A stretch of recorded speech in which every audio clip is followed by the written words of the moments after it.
Selamat pagi teman-teman, seluruh perawat di RSCM, juga DPJP dan PPDS. Saya dari PPRS, Dr. Sitohang, mau menyampaikan tentang bagaimana tata laksana pasien COVID di ruang perawatan atau mungkin di ruang isolasi. Jadi yang pertama kita pahami bahwa sampai saat ini WHO menyampaikan bahwa COVID ini transmisinya lewat kontak dan droplet. Tapi bisa bisa airborne ketika ada tindakan yang bersifat aerosol. Misalnya tindakan suctioning, kemudian tindakan intubasi, tindakan bronkoskopi. Nah, itu bisa aerosol, berarti itu sebenarnya diperuntukkan bertekanan negatif ruangannya. Jadi artinya pasien dengan COVID karena dia droplet dan kontak, selain kalau kita misalnya ruang isolasi tidak ada, maka sebenarnya bisa dirawat di ruang bertekanan biasa, yang penting dia sendiri. Kalau misalnya dia melebihi dari satu, yang penting satu kamar itu COVID semua, boleh. Ya, jadi karena dia masih oleh WHO mengatakan itu transmisi kumannya lewat kontak dan droplet. Bagaimana kita mencegah supaya jangan kontrak ini jangan sampai ke kita? Yang pertama, memutuskan rantai infeksinya adalah dengan melakukan kebersihan tangan. Nah, kebersihan tangan itu ingat, sebelum kontak pasien, sebelum tindakan aseptik, setelah kontak cairan tubuh, setelah kontak pasien, dan setelah meninggalkan lingkungan sekitar pasien. Itu yang utama dan yang pertama kita lakukan. Yang kedua, untuk dropletnya, kita putuskan rantai infeksinya dengan menggunakan masker bedah. Masker bedah cukup ya.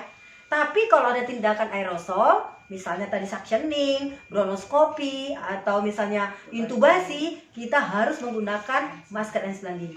Nah, untuk APD yang lainnya, kalau misalnya teman-teman mau, sampai saat ini memang WHO mengatakan, kalau misalnya ada tindakan resiko percikan kepada badan kita, kita pakai apron. Kalau ada resiko percikan kepada wajah kita, pakai face shield. Kalau ada resiko ada cairan ke tangan kita, berarti pakai sarung tangan. Jadi kalau ada resiko-resiko tersebut, maka dipilihlah namanya cover all. Cover all itu yang semua. Kalau ada resiko tadi, kepercikan ke wajah, ke badan, ke tangan, dan ke sepatu, maka kita pakai cover all.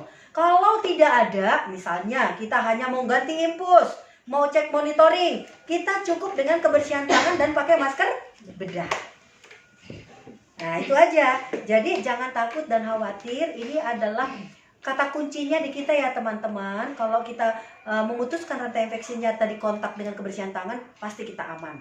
Kalau kita pakai APD sesuai dengan indikasi, pasti kita juga aman. Bukan hanya kita aman, tapi lingkungan juga aman. Yang berikutnya adalah cara melepaskan APD tadi. Jadi setelah kita keluar, kalau cover all, tadi ada tindakan suctioning dan lain sebagainya, itu sarung tangannya double. Kenapa?